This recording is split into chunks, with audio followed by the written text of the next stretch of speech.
Hello, ladies and gentlemen, and thank you for tuning in to a special episode of Fear the Queer, a show that talks about everything on their queer agendas. That being said, Kyle's gone. Kyle is no longer with us here. R.I.P. Kyle. I am your host for today, Josh, and it has been, honestly, very nice to have them gone. No, I'm kidding. As you all know, Kyle is going to be participating as Adele Vice in Charlie Chicago season 9. Come down to Charlie's every Thursday at 10 p.m. to see them perform. But in the meantime, I was like, ooh, I can't do this solo. I need to have someone who can kiki with me about everything on the queer agenda. And so I thought, who would be perfect for this gig? And then I just want to reintroduce you all to my good Judy, Jill. Hello. It's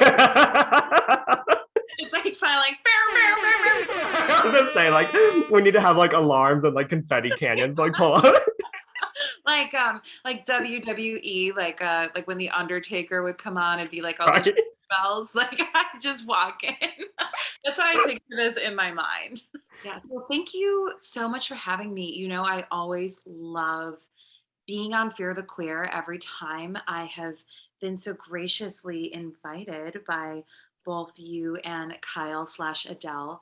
And I've always been very grateful for the invitation. So I'm very excited to be on for the foreseeable future. I've got some big heels to fill coming in to temporarily replace Adele Vice. Yes, we all know that she wears clown shoes. So yes, very large shoes to fill. Yeah. Yes, exactly. She's got quite a large foot. So No, for everyone who is not familiar, this is our good Judy, Jill Conkle. She has been part of our podcast many times before. If you want to hear a past episode, make sure to check out our episode where we recap everything about America's Next Top Model.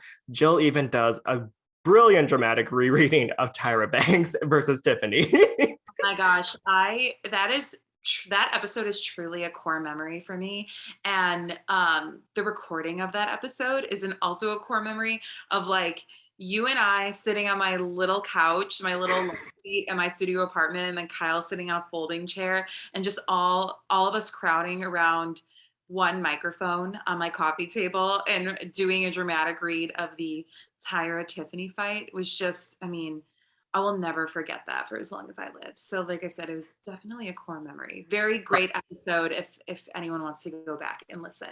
Yes, I can only imagine your neighbor next door who's like trying to get some sleep is just hearing like, I was ready for you. Triggered. I know. I've dealt with a lot of stuff being their neighbors. So it's about time they got to be rattled for a little bit. Exactly, tit for tat here. Yeah. But Jill, you actually have some very exciting news to share with yourself since the last time you've been on. Is that correct? Yes, I do. Thank you so much. But since I'm going to be on for the foreseeable future, since Kyle and Adele are competing, I wanted to kind of introduce myself a little bit. I am Jill Conkle. I am an Illinois native. I grew up in the suburbs of Chicago, and I've been here for over a decade, actually in the same apartment, believe it or not. And I always think I have commitment issues, and then I realize I've stayed in the same studio for a very long time. So that's what I do to ease myself. I'm not a commitment phobe. I can commit to some things.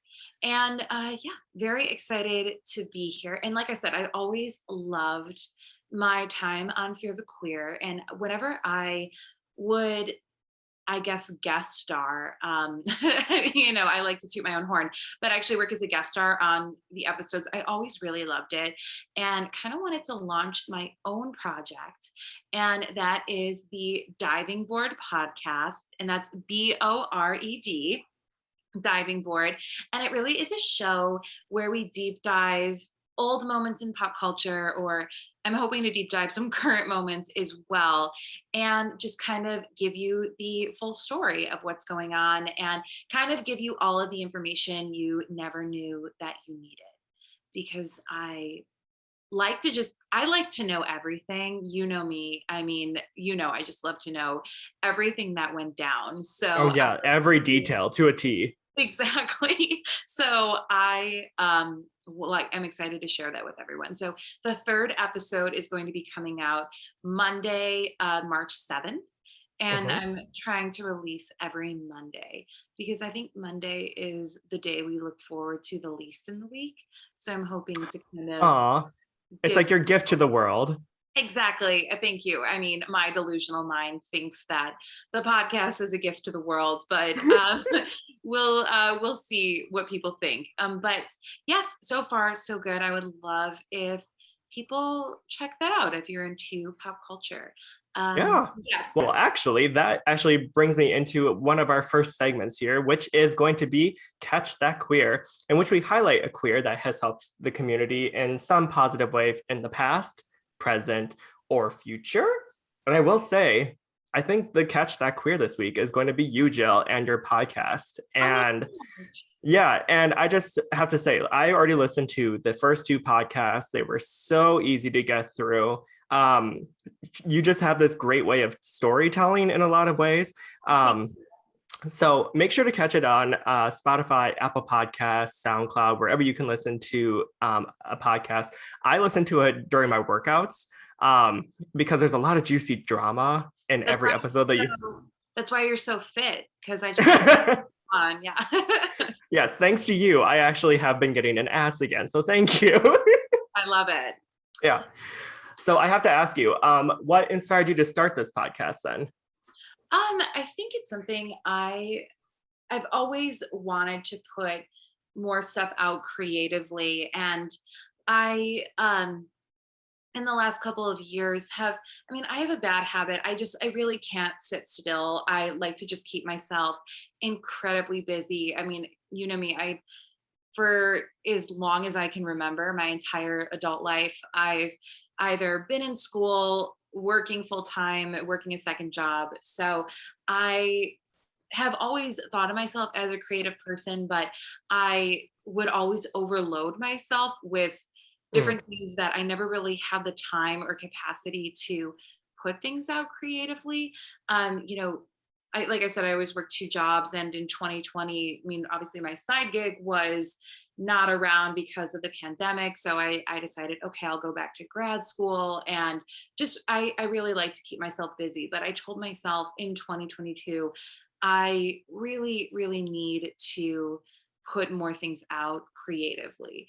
And I saw this thing on TikTok, and it was like the first week of January, and they were like, okay, write down all of your manifestations for the year and then revisit this at the end of the year and see, what you accomplished. And I really put down, I mean, I want to put more creative stuff out there and just like produce more content. And so I decided I need to stick to that. And yeah. uh, when honestly, what really inspired me is like when you had asked me to fill in for Kyle, I was thinking about ideas for Fear the Queer, and I thought of a segment of doing deep dives, and I wanted to call it Off the Deep End, and I was like, oh, this might be like a fun thing, and then I was thinking, I'm like, maybe that could be an idea of content and something creative that you can do, and Kyle actually helped me come up with a different name. He helped me coming up with diving board because when I searched Off the Deep End, what I thought was a good idea, a lot of people thought was a good idea because there's like Oh 15. shoot. I know there's like 15 other podcasts named that. So I had to revisit it, but it was something I really, really wanted to do. And yeah, released it a few weeks ago. My first episode was on the bling ring, which I thought was really fun. And I was incredibly nervous to release that to the masses. And I mean, not the masses, not like 100 people are listening to it. So but No big deal. yeah, it's hardly the masses, but I was really afraid to release it because like I had never really done anything like that before. And Mhm. I mean, I don't even post on Instagram. If you look at my account there, I archived everything. Like that's also I kind of wanted to post more this year, but I haven't gotten around to do that yet.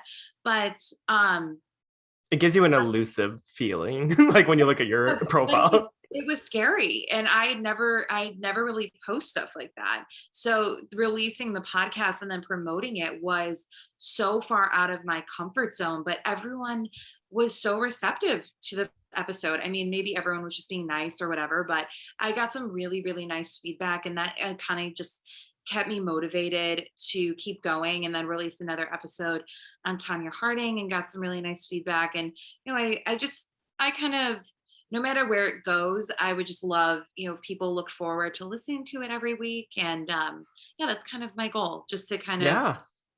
get out there and put myself out there a little more creatively and see what happens. So yes, I mean, that hey, it takes a lot of courage to do it. And I applaud you for doing it, especially doing it solo. Like, I need you to be honest so I can even do Fear the Queer myself. So kudos to you for doing it on your own. I think it's you inspired me a lot, and you helped me so much launching it. If it wasn't for you and Kyle, it would not have come to fruition. So thank you. Of course. Sorry, listeners. This is the part where Jill and I make out. So if you want to skip ahead. Sorry. No, that's the thing about our friend group, and I feel like it always has been, is that we are just like always tooting each other's horns. And I love that. I remember it was like we had maybe known each other for like 4 months, and remember the St. Patrick's Day where me, Yes. you, and Kyle, it was like a St. Patrick's Day this was like 6 or 7 years ago. And it was like a St. Patrick's Day that was like really strangely warm for being the middle of March. I remember it was like a very enjoyable day out, and we were sitting in the like backyard of your old apartment building, and like sitting and for some reason we all got really drunk and then just started bawling. Like all like literally we're crying so hard. It wasn't like tears, like the dramatic movie star tears where like one tear falls. Like we were sobbing. Yes. And we were all sitting there sobbing about how much we loved each other, and like all of the amazing things about each other, that what we loved, and the characteristics that each person had that we all admired. And we were all just like literally beside ourselves. Right. It was just like, it was not like, it was like full on like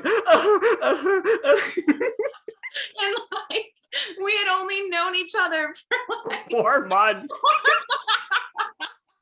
But like it was such just like a rare connection between all of us, and I think we all noticed that. So yes, that is a lot of our friendship, is telling each other how and it's so funny too, because I remember a friend of ours, Sean Dolan, was going to come over that night, and we knew Sean for like a week. Yeah.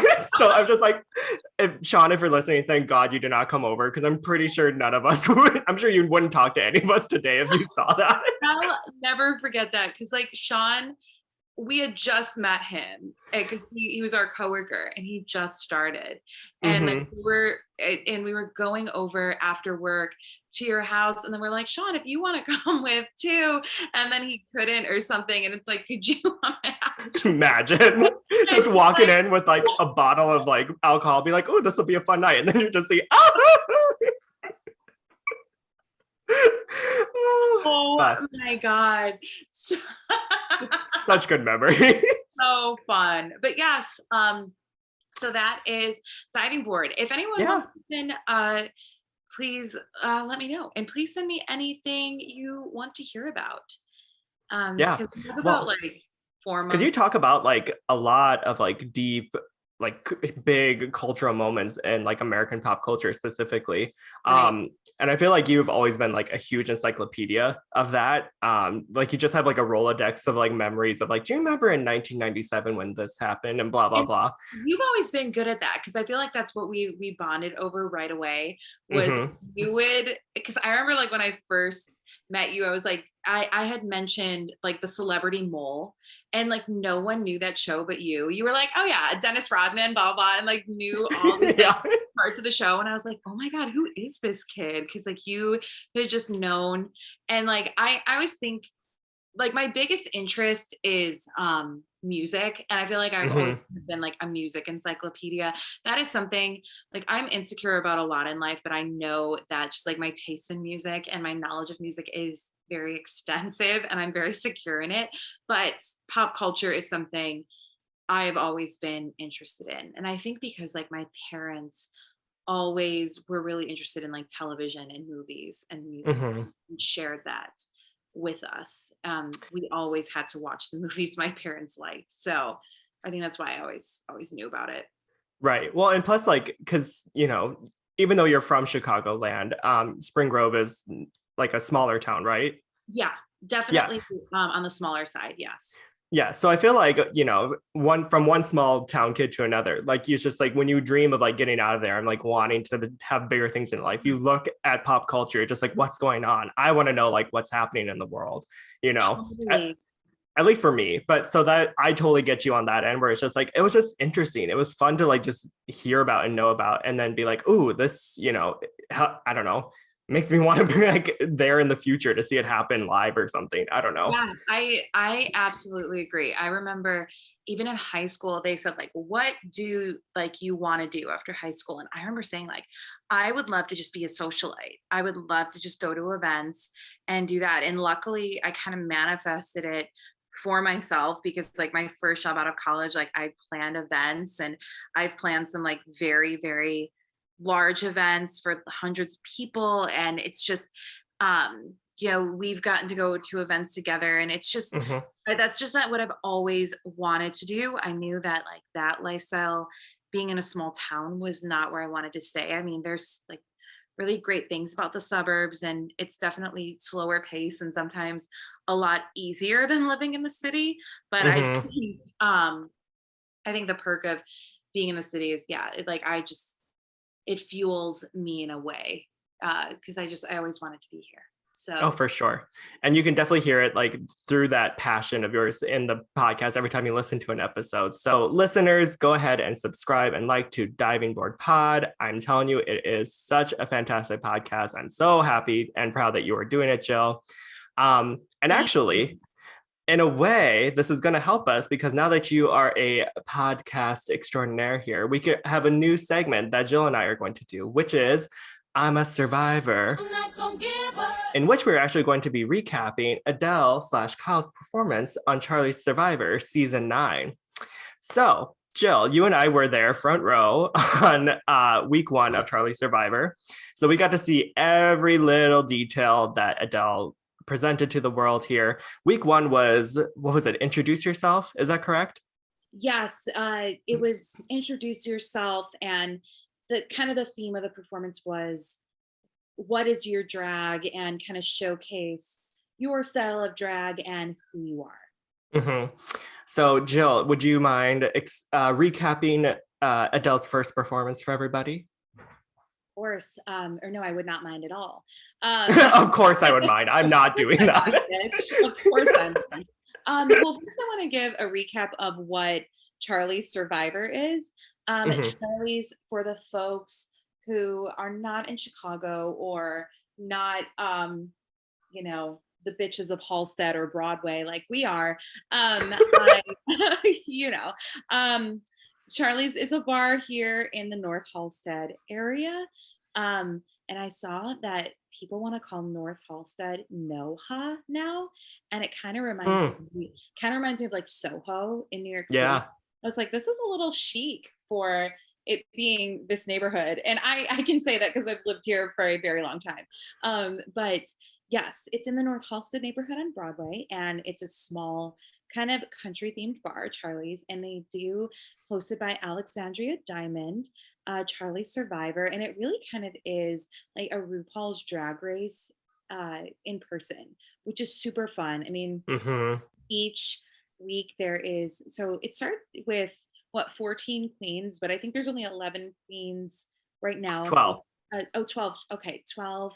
And it really is each week you get a prompt, kind of a challenge, and have to see how you interpret that prompt. And then there also is a runway segment with the theme, and then whoever's in the bottom lip syncs for their life.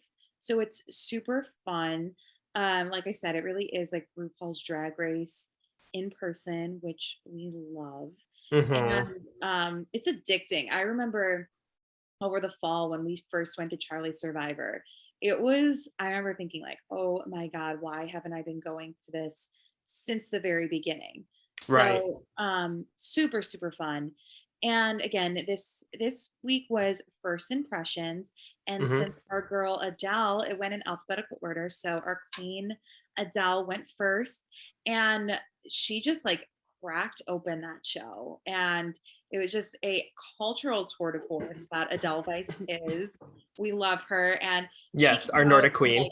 yes. And since it's first impressions, Adele was very clever to kind of show who she was. And since like Adele Vice is a play on the word Edelweiss, and she came out with, a amazing mashup of the Sound of Music with music by Madonna. So clever. We love it. And so it came out with, that Hills Are Alive with the Sound of Music.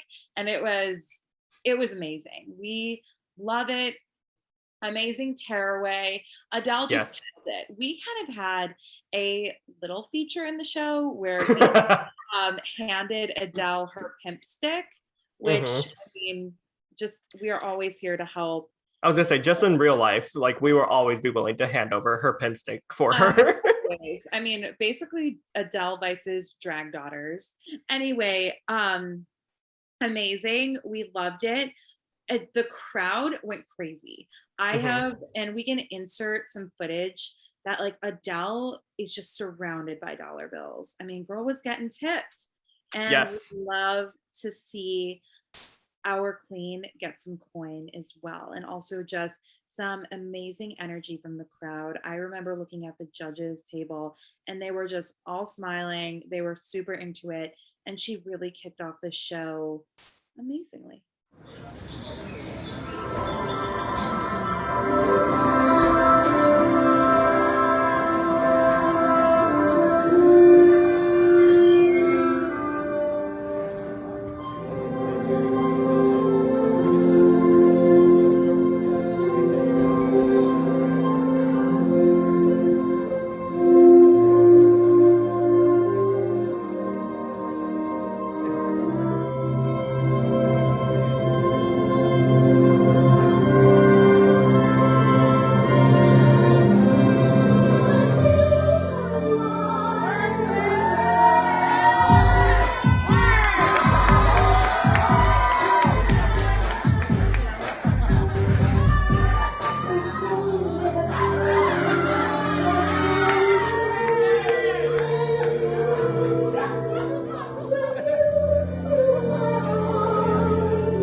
Yeah.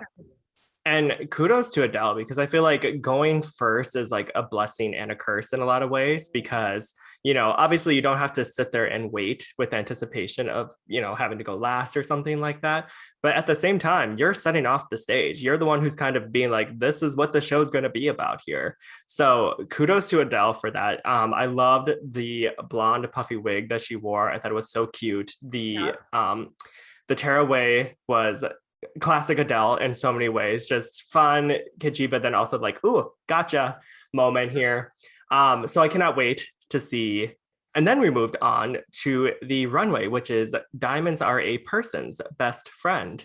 And actually, we don't even really have to describe it here because I actually have full footage of this here. So for those of you who are watching on YouTube, take a load of Adele's beautiful outfit here.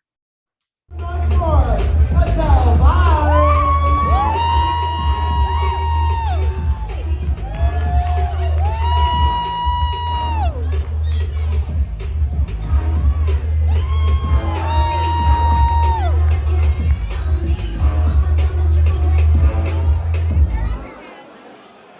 One more time for Adele Vice. take a load. Take a look. Take a load. Did I say take a load? Yeah. Oh, whatever. You know, I'm just gonna keep that one at that point. I don't even I care. am definitely going to be taking a load. Yeah. Hopefully, we can only hope, right? If I play my cards right. And I was gonna say the pandemic is lifting, like things are being you know, I take a load. I take a load any chance I get. exactly. Right. So Jill, what did you think of Adele's runway? I thought, I mean, Adele always carries herself with such confidence and really is just such a presence. And coming out, you know, girl just dressed as a huge diamond. It's so regal and looked incredible. In the words of Gwen Stefani, diamond in the rough is looking so sparkly. Mm-hmm. So we love it, you know. I thought you Loving were gonna be like, in the words of Gwen Stefani, I get myself for Harajuku girl. to inspire me and they come. Yeah. Yeah. In the words of Gwen Stefani, if I was a rich girl, la la la la la la La la la. la. um, yeah. We love it. We love to see it. Mm-hmm. Some really, I mean, Adele for only performing. This is her second time performing. Yeah. Really held her own because I was really impressed with the competition, and I did some research on everyone in the competition, and I think Of course you did. I know, you know me. I like my obsessive compulsive disorder, like it's definitely on the obsessive side. Like I am not a casual fan of anything. I need to just research everything. So I Stan by Eminem was actually inspired by you, yes, is what you're saying. Yeah. exactly. Dear Slim, I wrote you, but you still but she I was just researching everybody. I mean, because I admired everybody as well, and I wanted to know more about their work. And it seems like everyone had performed a few times at least. And for it only being Adele's second performance, it was very, very impressive. Mm-hmm. So, yeah, Adele definitely held her own, and definitely happy to say that Adele is safe and ready to compete next week. Yes, yes, we're so excited. Um, yeah, Adele is going to be making it on to next week. I think week 2 is going to be a comedy challenge, so we cannot wait to recap that one for you guys. Yeah. Yeah, it was an exhilarating experience, like from start to finish. Like I remember the show wrapping up at like 1 o'clock in the morning, and I was like, I'm still wide awake. Like, Yeah.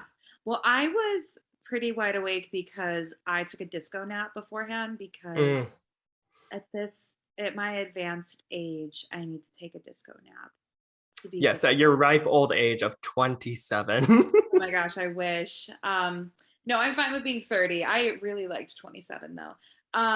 Yeah, really, really great. Excited to see what's next for Mhm. Adele, and also just excited to see what's next for the competition. I really, really like everyone who's competing, and that's like what makes this competition so fun is because I think when you're on television, you have not as much creative freedom to do what you want. And No, producers like create narratives for you, basically. exactly, exactly. So I think when you're in a bar and like you kind of have free reign to do what you want, it just makes things so much more interesting. And Mhm. yeah, really, really exciting to see what people are going to pull out. Yes, and actually speaking, since we're talking all about Charlie Survivor and drag shows and how much fun they are, Jill and I actually thought that the topic of today is drag show etiquette and what a person should expect in going into a show. So basically, what we did is we started to do 3 do's to do at a drag show and 3 don'ts of what not to do at a drag show. And this is all based off of, I mean, Jill's been going to drag shows since what, like 2003? I'm going to assume something like that. I don't need to say it that loud, okay? But yes, for a while now. No, I mean in the sense of like I can imagine you like in 6th grade going to drag shows. Yes.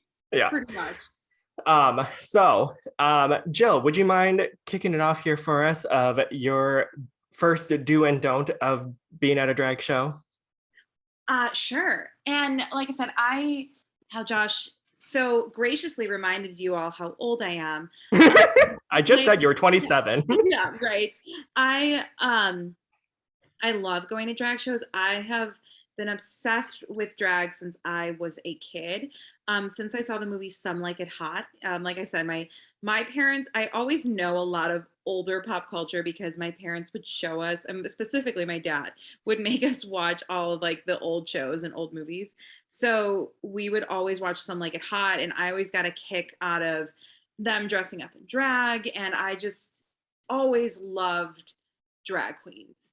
And I always loved RuPaul as a kid. So that's when RuPaul's Drag Race came out. I was like so excited. And I went to my first gay pride parade when I was like 15. And that really Oh, was around, lucky. I know. And that was around the time where I saw like my first drag show. And it was a woman by the name of Miss Fousey. And she is just a Chicago legend. And that was my first show, and I would always kind of like sneak into bars to see drag performances. I would sneak in to see like Dita Ritz, um, from RuPaul's Drag Race before like she was really famous, and just kind of see like just as much as I could. I was always at like Mary's Attic. I loved seeing drag performances there. So just over the course of, and I mean it's like I've been to so many shows and I'm only 22 years old, so it's crazy how much It's I've just so crazy how experienced you are. I know, it's like just so like wise beyond my years. But I love going to drag shows. It is one of my favorite things in the world to do. So over that experience, I feel like I have learned drag etiquette and drag show etiquette, and what not to do and what to do. And so, with that said, I will give our first round of do's and don'ts after I just rambled and gave you my life story. So We need to first, know who you are, of course. thank you. Um, so for my first do, and this is probably the biggest do, is bring singles to Mm. tip your queens. These queens are performers. This is their job. They are not volunteers. They're doing this for money. And I mean, maybe they're doing it for volunteering if they were doing like a charity event, but we're seeing them at their place of work. So just like you would tip a server or a bartender or anybody in the service industry, tip your drag performers. That is the main, we need money to survive. Drag is Hmm. very, very expensive. A lot of our jobs don't really require a monetary investment. I mean, maybe buying a uniform if you're a bartender, stuff like that. But you really need to invest when you're a drag performer. So you need to give them money to keep doing what they love and to survive in this world. So please bring, as much as you can afford. I like to bring enough money to at least give each queen at least $1. In something like Charlie Survivor, and especially in the first week, I mean, you have what, 12 queens performing, and then you have your judges who are performing. So that's like 6 judges. I mean, I would bring at least $20 in singles. If you can afford it, bring even more. Hmm. It's just nice to tip your performers. And I think that is honestly the biggest part of drag etiquette. If you are thinking of going to a drag show, remember to bring singles so that you can appreciate the performers. Just like and kind of going into the don'ts.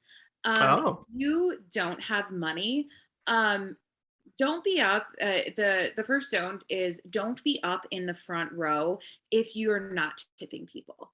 And I get it. I mean, we've all been in a situation where like we just don't have the extra funds to give out to people, and we've all been there. So there's no judgment if you cannot afford to tip people and you still want to be at the show. I would suggest hanging out more towards the back then, Hmm. because you want to give the upfront area to people who have the money to tip the performers, and that's, they can easily get this money. So I'm not saying that if you can't afford to tip, don't be there, but I would say more towards the back, because the people who have the money kind of should be further up front so that the queens can have better access to that. Oh And yeah, for sure.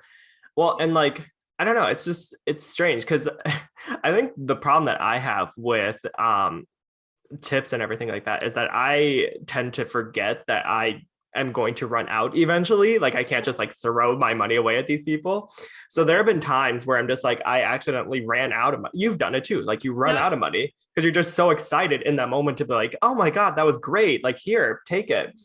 So like if you ever do run out of money, totally fine, like Jill said. But yeah, maybe just at that point, like, you know what? I'm gonna go get a drink and stand in the back. Let other people come to the front, I think that's good. And in a situation too, like Charlie's Survivor, where especially in the beginning weeks where there are a lot of drag performers performing, it's important to have that kind of money ready, because yeah, it is when there are over 20 people performing in a night, it's hard to keep going. And especially when you want to, maybe you have like $25 to give at least everyone $1, but then you really like a performance and you keep tipping this queen, and then you realize, oh my gosh, I didn't budget this tip money correctly. And yeah, it's just something I guess to like keep in mind. And because a lot of drag shows, maybe there's 5 performers at the most, so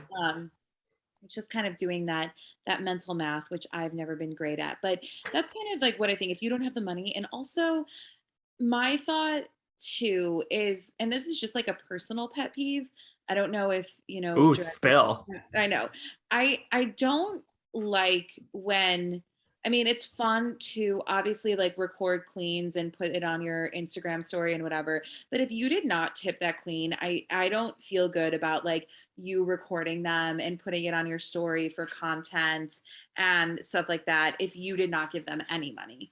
I think it's also like a street performer as well, like you're recording them because it's fun and you're appreciating their performance, but like you did not tip them or you didn't put any money into their bucket. I like absolutely hate that.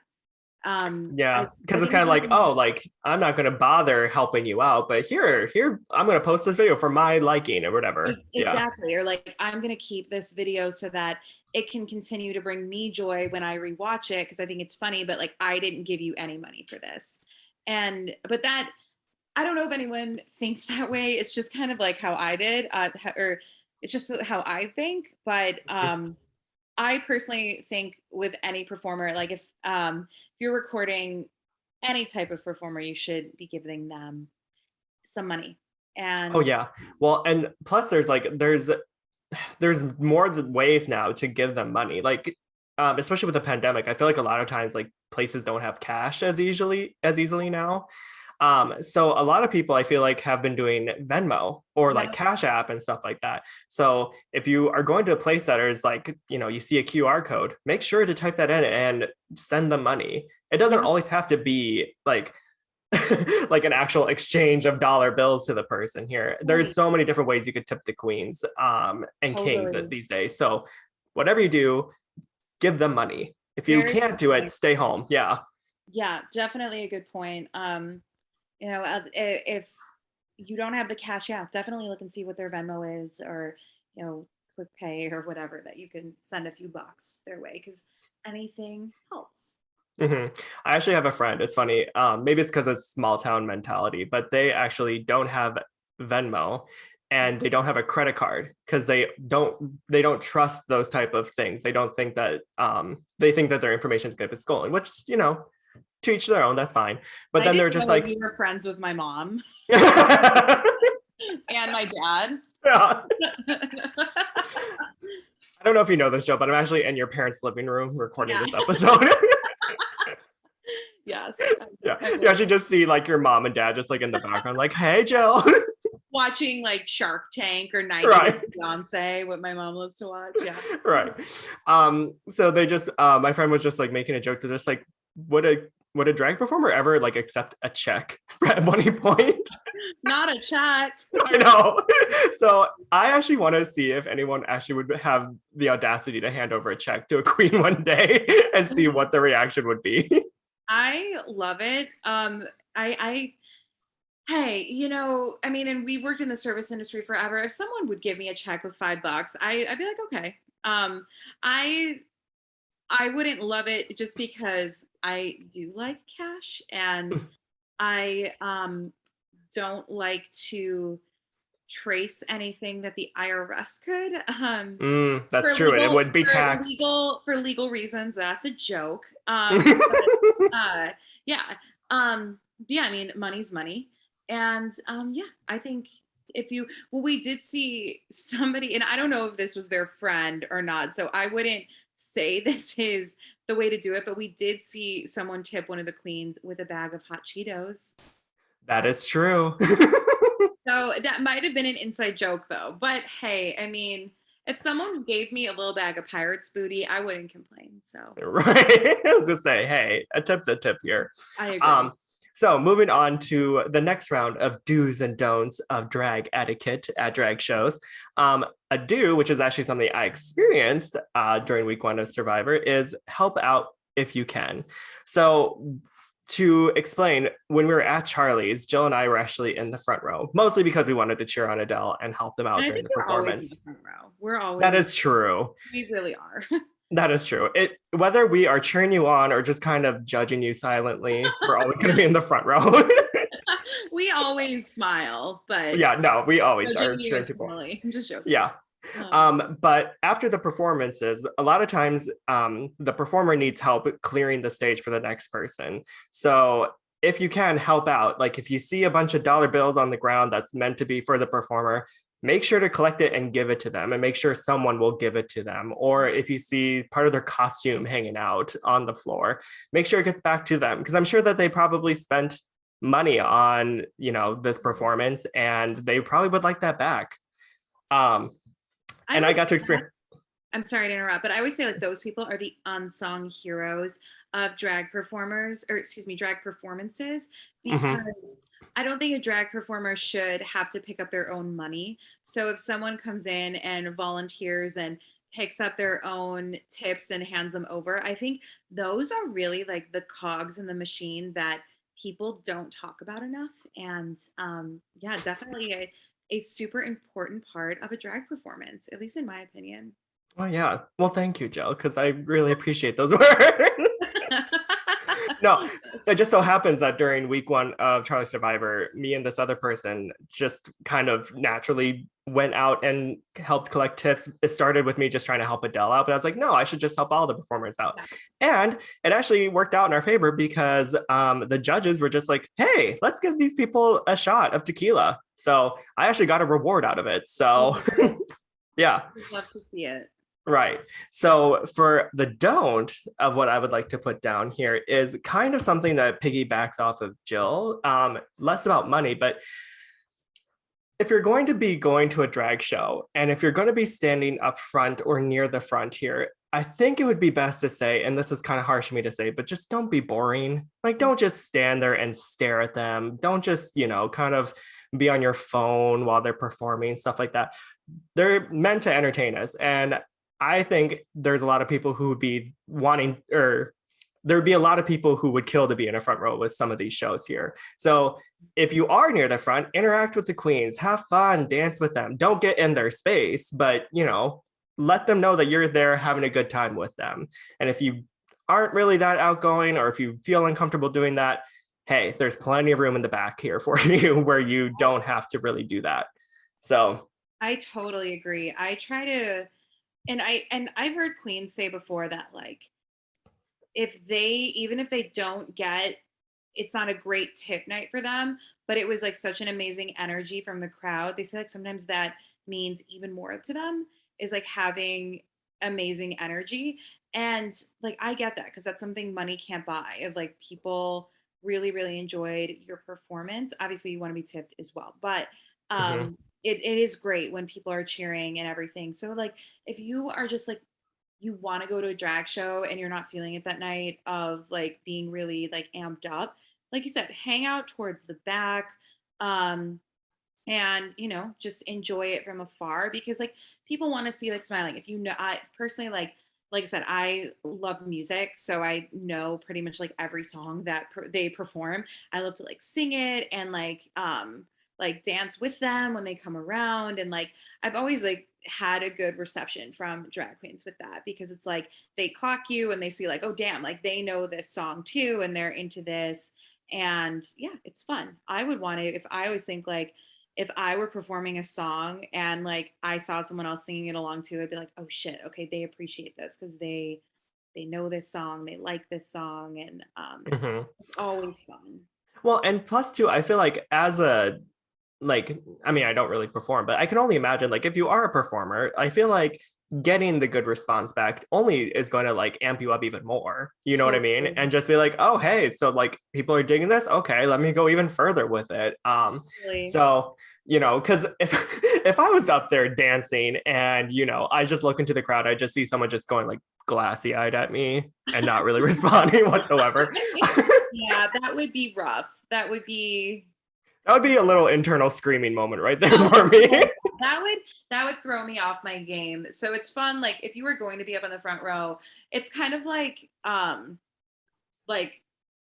it's not strep, but like it's Soul Cycle or in a spinning class. Like if you're gonna be in the front row, they really say like you're an extension of the instructor. So like you definitely do set the tone. So I think like if you're in the front row, you're kind of an extension of the drag performer as well. Like we want to have front row energy, because I think Hmm. that'll bring more energy to the back.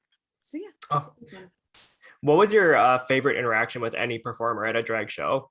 I think when I saw Tyra Sanchez, Mm.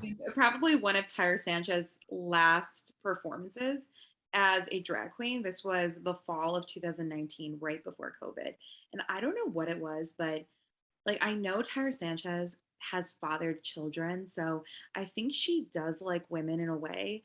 And I don't know what it was, but like we had, and you can ask Kyle this, had like a weird connection, and she loved Oh. me. And like I was like, am I gonna mother this drag queen's third child? Because I kind of would be into it. Like I feel like it would be a very good looking child. Oh And yeah. and I like every time I would tip her, she would just like hang on to my hand for like an extended period of time. Every time she'd see me recording her, she would come up like straight into frame so that I could give a good shot. And of course, I noticed she wasn't doing that for anybody else. I have a video like of her recording, and she literally goes, "Hey," points directly at me and just like make sure that she's like in my shot. Yeah. But really just an icon. So that's probably my favorite interaction with a queen, because like I like when there's sexual tension with drag queens. You know Hey. me, I have crushes on several drag queens. So, and she is one of them. And yeah, I like when there's that kind of sexual tension, especially when it's reciprocated. And Well, when I is it was, never reciprocated with you? I'm just a horn dog. So Right. I'm always be into it. But yeah, I that was That's why probably you're always up in the front row too, because you're just like, I want to get laid tonight. Let's go. Come like on. I said, I want to take a load, as you would say. Take a So, load. but yeah, I've had some really really great interactions. I've had like great interactions with like Evie Oddly and Katya and everybody. So yeah, I've always had great times with Yeah. queens. How And about you? my favorite interaction with a well, it was actually not with me, but it was great to see this happen. So my fiance AJ knows Dita Ritz out of drag. And we went to Ross Matthews's, like I think it was like brunch show. Like he did like a drag brunch show that was going on in 2019, but then stopped right when the pandemic happened. So we went to City Winery to see the first show, and it had a lot of great local drag from Chicago. Dita Ritz was one of the headliners, and it was in the City Winery. So there was a lot of people in there, and we're all sitting down at our table.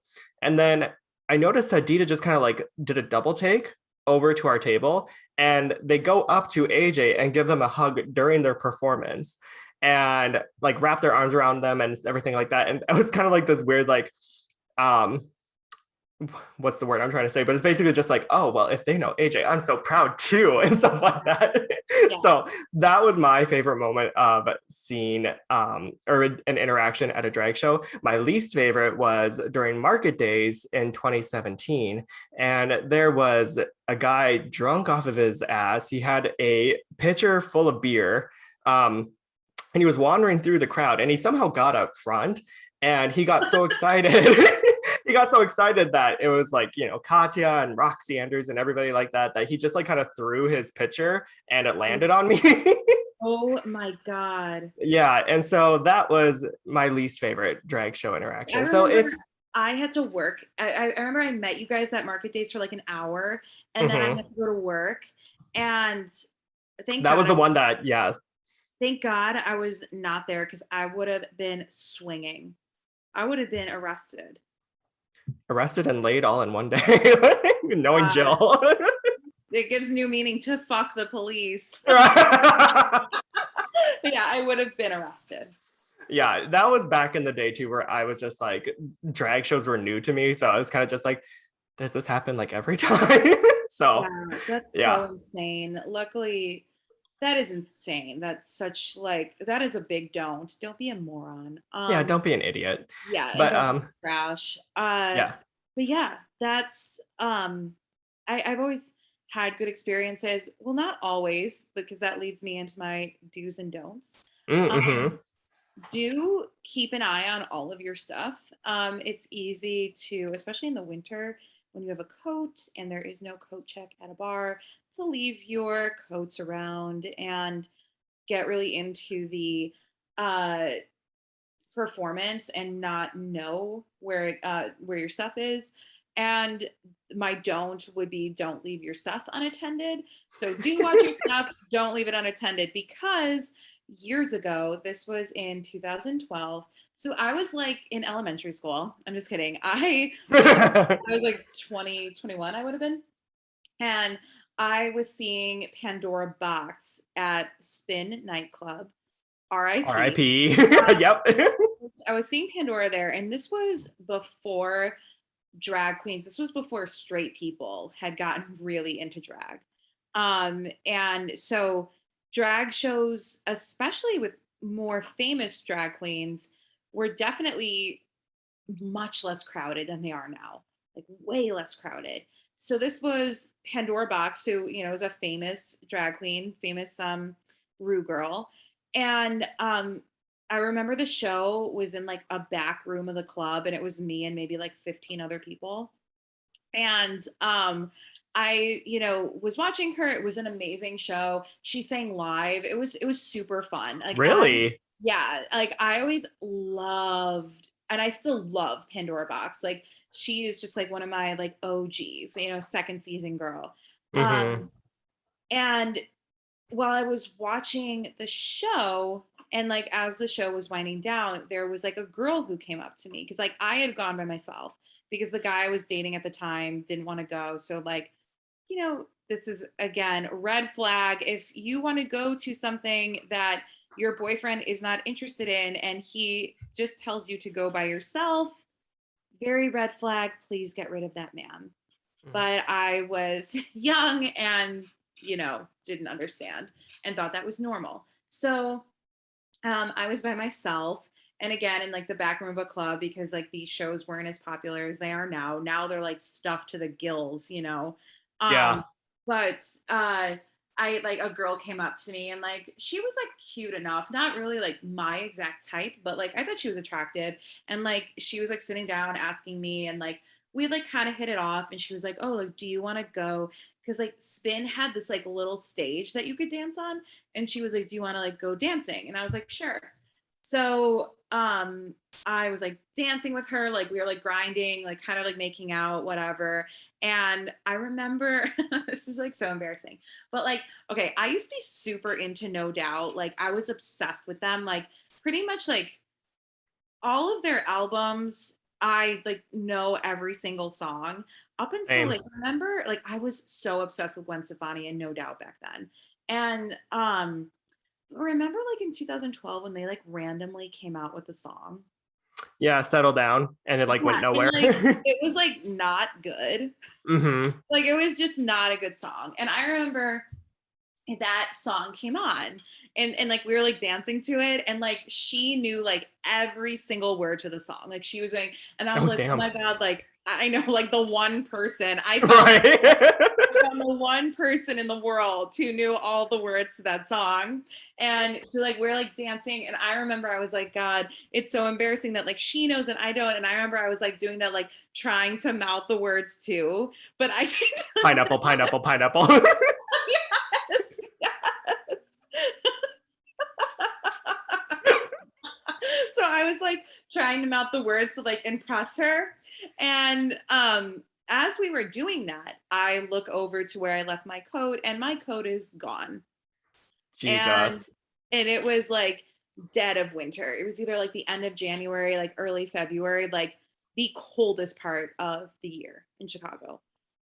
And so it was my winter coat and it had my car keys. I mean, this was a long time Oh, ago. I still had a car. My car keys, it had my cell phone.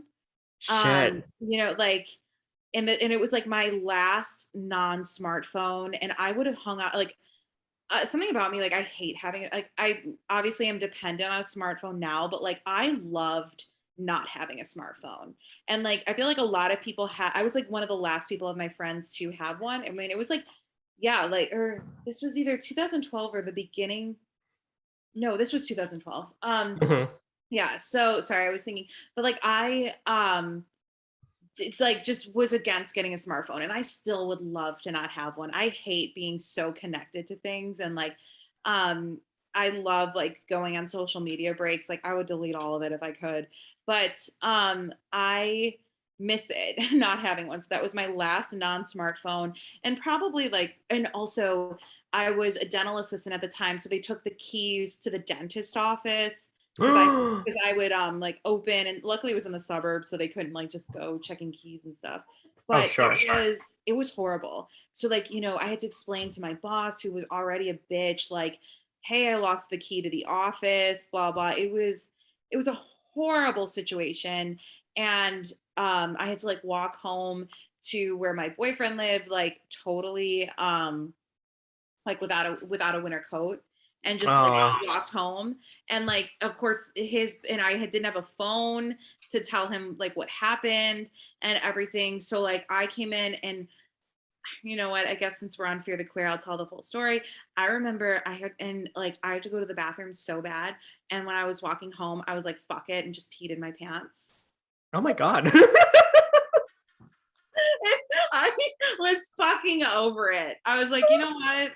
I'll just do this because I was so drunk and I was like, the worst day had happened. The worst possible thing had happened already. So I was like, you know what? Now that we're here, let's just go too far.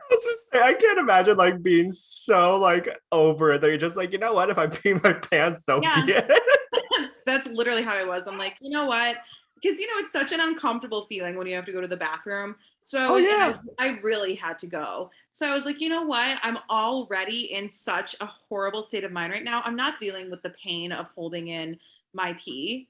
I'm just Mm-hmm. going for it. I'm like, at least I can get some relief. So I And it'll did keep you that. warm. I'm like literally walking down Belmont, peeing in my pants without a fucking care in the world at that point. And then I like came in and like I'm like I have to explain to him. And I was like a bus came and it splashed a puddle on me. And of course his bitch ass believed it. He's like, then what smells like urine? I'm so confused. So how does that explain the urine smell? No. So yeah, that was horrible. And like God. I remember I had to wait for my cousin to pick me up with like my spare key and like I peed in my pants. So I was like standing off of like Sheffield in my pajamas, so I looked like one of those, like, like the couple who's like walking on the expressway, like pushing a stroller in their like Cookie Monster pajamas.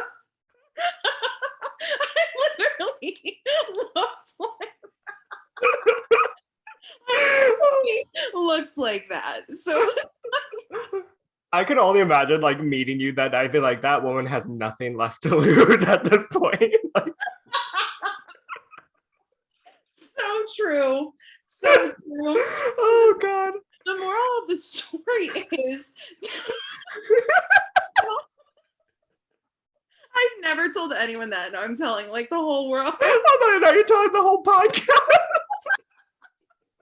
So anyway, the moral of the story is don't leave your stuff unattended, especially when you have a boyfriend and you go and just make out with a random girl. And I never told him that. So if he's listening to this on some off chance, now his world will be shattered. But I can only imagine like he's like in his office somewhere, just happening to be listening to Fear the Queer at his desk, and he's just like, he's like, oh, so yeah, but again, also the moral of the story is I want to reiterate, if you are interested in something and your significant other isn't, and you are a woman especially, and they leave you alone at a club and refuse to just bite the bullet for an hour, please break up with them. Yeah. They're not a good person. Yeah, I was gonna say they're not a good person. You end up peeing your pants. That is what happens when your boyfriend leaves you alone. Right. It's just it's tragic. Okay, well, I will try to do this last one here. It won't be nearly as fun. I don't have a story about where this random, which I'm going to assume she was in on the heist here for your coat. Like, well, like what robotic woman would know the 2012 single of No Doubt's Comeback? See, I don't think she was. I still to this day, part of me thinks like maybe somebody was confused and like thought it was their coat. The Michael Kors coat I bought from Costco. But maybe they thought it was theirs. I don't know, because like she like was really disappointed that I was like, fuck, I have to go home after this. She was like disappointed. So I don't think she was involved. I like to think that someone just thought it was their coat, because like, why are you stealing my coat? I was gonna say that's a very optimistic viewpoint, Jill, and I appreciate that you said that. Possibly. That is to this day what I've thought. And I remember I went back to spin the next day to see if like someone had returned it, because like that's what I would have done. Like if I was drunk and I was like, oh my god, this isn't my coat, I would go back to the bar and be like, here's my thing. But oh yeah, no luck, that never happened. Oh, that anyway, sucks. go on. So my final do and don't of what not to do at a drag show is do be respectful of others, especially the performers. I feel like that one is kind of like a easy thing to say, be respectful of others. Be a good person, be a decent human being. Right. I mean, it is weird though, like, because I mean, I understand that drag shows are fun, they're high energy, they're inclusive. So for whatever reason, like when alcohol or other drugs get involved, things tend to get a little haywire, which actually kind of incorporates my don't of this drag show etiquette. Don't make it about you. So in other words, this is going to be a show for the performers and who they choose to interact with, not I'm going to make this about me, and this drag show this drag performer has to pay attention to me in this moment here. We see it all the time with like the Rue girls on like YouTube compilations of, them throwing drinks at the performers, or they get up on stage and they try to dance with them. And it's just like, I've seen that in person. And yeah. And I going off that too, like when you say like be respectful, don't touch the performers. Because I've definitely seen that as well, where like people are really drunk or they get overzealous. And I think like drag queens, we're definitely in the golden age of drag, especially when I was growing up, these queens were, they were stars to me because I was like this little kid obsessed with drag queens. But now they're like, some of them are A-list celebrities that aren't just RuPaul. So it's crazy. Like they're really big and people get a little overzealous, and especially when you're in a bar situation where you're really close to them, just don't touch them. Yeah. Be respectful. Yeah, keep your hands to yourself. I mean, unless they like want you to do it, don't. Yeah. It's And it's not yeah, about you. Like you said, it's not about you. No one came to see your ass. right. So they came to And see the it performer. right. And it always weirdly happens where it's just someone like gets up on stage, they think that they can dance, they clearly cannot, and they just want to make a ass out of themselves. I don't understand what goes on in their head of like them thinking like, oh, this is a good idea. Because even if I was fucking shit faced wasted, I Oh would yeah. never step foot on a stage like Never. that. No. Never. Yeah. No. So just keep it clean. That's all I have to say. Though that's my final do and don't. Just keep it clean, keep it classy, and you'll be in for a good time. So Yeah. Yes. And I agree. I agree. yeah. Um my final do and don't, do support local drag and Mm, don't just go to shows with Rue girls. And I'm not saying that I'm obviously a huge fan of dozens of Rue girls. Like I am obsessed.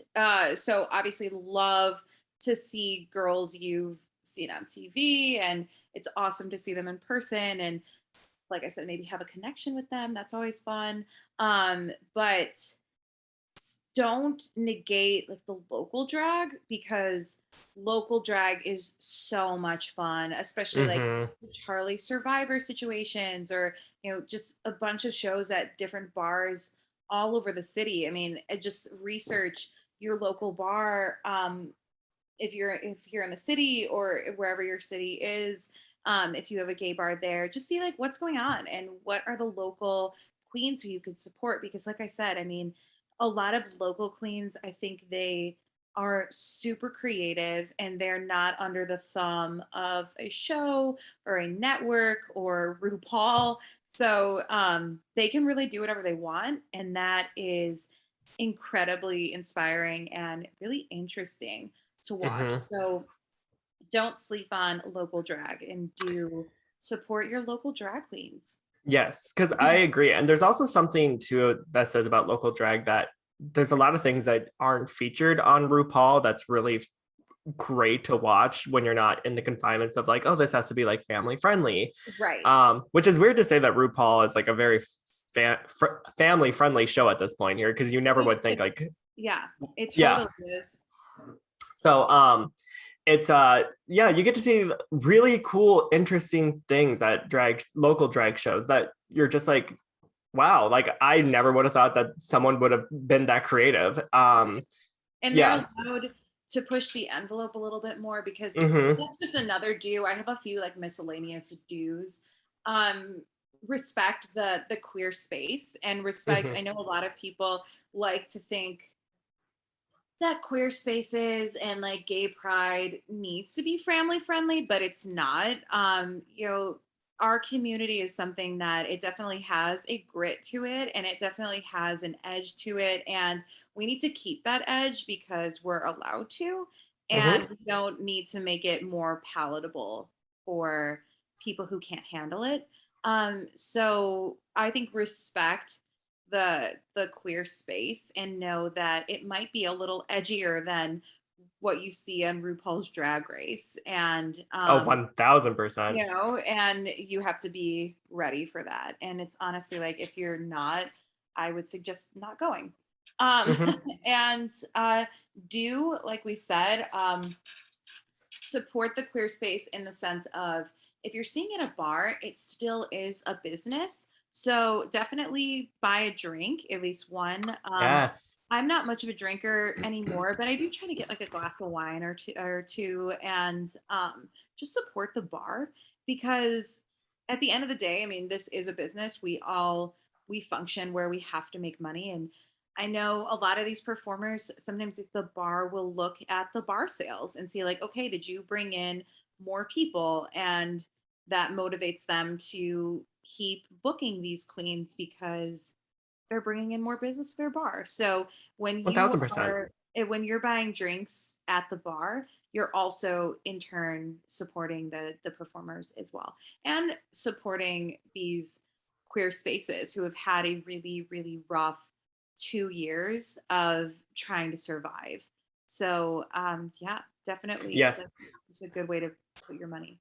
Well, I was gonna say, I am so thankful that even in the pandemic, like a lot of our favorite queer spaces did not close down for good. Yeah. Luckily, they were still able to stay open in some way and capacity. And so, yeah, even you make a good point of that because I definitely would be devastated to see if like Charlie's closed one day. And I haven't even been going to Charlie's that often, or any of our favorite local bars. So basically spend your money. I know like some of you may not have the funds to do it here, but just help out whenever you can because that's what they're there for. They're here to entertain you, darling. Totally. And I mean, I totally get like not having the funds, but like you find a way. I mean, even when we were just like bartending full time, we still found a way. We went out like every night pretty much. Like Oh yeah. There have been plenty of times where I'm just like, ugh, fuck my bills. Like I want to go to a drag show tonight. we like figured it out Yeah. somehow, some way. So I mean, there's always a way to get it done and to show your support. So I mean, Exactly. and like I said, it doesn't have to be a ton of money. I'm not asking you to buy a bottle of Dom Perignon from the Charlie's bar or Can you imagine? if I bought a bottle of Dom. They'll be like, we don't even have that here. No, Like, they don't. They have like I'm always drinking like the cheap white wine, whatever they have at the bar every week. So but yeah, it's just like just support. And there are a mhm. ton of drag shows all over Yes. the city. I really want to go to the Walnut Room brunch. I think it's called Flip Phone. Yeah. I really I see that on Instagram all the time. And I'm just like, God, I want to go one of these days. So we I definitely know. need to check that We out. definitely need to. So that's a little free plug. But Yeah. I yeah. And if you are a local performer, definitely hit us up. Would love to follow you on Instagram and check out your work. I will clean up after your shows. I will be honored to do that for We you. will. We definitely will. And Yeah. yeah, that's like I said, the unsung heroes of drag shows are the ones that Exactly. pick up the tips. So Yes. they definitely keep things going. Yes. Well, thank you for listening our favorite do's and don'ts, but what to do and what not to do at a drag show. Jill, I am so excited for these next few episodes here. I have not laughed on this podcast in so long. Sorry to say, Kyle, but Oh my God. Could you imagine? Like, I have not laughed right. in so long. Like Thank you. Kyle's just like listening at home, just like, oh. No, it all that actually reminds me of the crying night. We're gonna keep That bringing it back up. when you told me that I was the life of the party, and immediately Kyle turned like so mad. Yeah, he was pissed. So yeah, Yeah. but yeah. Yeah, I was gonna say that's when like it was just like, oh, someone met their match here. It was like an all about Eve moment. Yes. Yeah. Yes. But that is also the night like Kyle and I were getting to know each other and he's like, do you ever find it hard to be a Leo? And I was like, oh shit, I finally met my people. Because like I said, before I met you guys, and I'm not saying that this is a bad thing, but most of my friends were straight. And I always wanted, and like I said, I always wanted to be more in the community. And I would go to a lot of these things by myself. Or Mhm. like if my sister or my cousin could come sometimes, but a lot of this stuff I did alone. And I think that made me, I guess, like grittier, but also it's just nice when you're with like-minded people and they like it as much as you do. So I Yes. really did just like I like appreciate the fact that I had met you guys just because yeah, like I was doing this journey solo for a very long time. So yeah. I was gonna So say, in the words of Ayaz, I don't want to do this if I'm doing it solo. so true. It's true. That was me in like 2013. Well, I'm So so glad that we have our little clan now that we get to do it every yeah, week now. So it's been so much fun. yes, Um, it's very fun. yes. Jill, where can people find you on social media if they wanted to check you out? So right now, obviously, my biggest project going on is diving board, And I would love if everyone could check me out at Diving Board Pod on Instagram. And that is spelled Bored. And there, if you could keep up on the latest happenings, and just, I'm excited to see like where that account could go to. I have like a few ideas. So yeah, if you want to just follow it and know when things debut. And also, if you're interested in Diving Board, you can subscribe to the podcast on Spotify and Apple Podcast. Yes.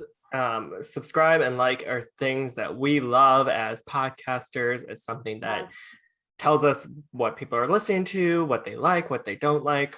If you want to check out Fear the Queer, just make sure to look for us on Instagram at Fear the Queer Podcast. You can also search Fear the Queer Podcast on Facebook, which I have to ask, are you on, you deactivated your Facebook, didn't you? Yeah, I haven't had a Facebook in over a year. Oh, you're so strong. I don't, like, I feel like if I sign on to Facebook, it would feel, and this is a hot take, but I just think of Facebook as so chuggy. Damn. Like, it really is. I'm sorry. Yeah. Sorry to sign off with that kind of note, but I mean, hey. You know what's funny too is that like a lot of times Fear the Queer podcast will get like weird, like a traffic boost out of nowhere on Facebook, and I'm just like, who are these people that we are like showing up for, you know? So I kind of agree with you there. But like I said, if I could delete every social media account, I would. I only really have an Instagram and a TikTok, and I sometimes post things on Twitter. But anyway, go on. But yeah, check us out next week here. Jill will be here for a long time and for a fun time. And and as always, I'm Josh. And I'm Jill. And we're Fear the Queer. Bye. Bye. See, I don't need Kyle. I was like, I don't need Kyle. You already picked that up immediately.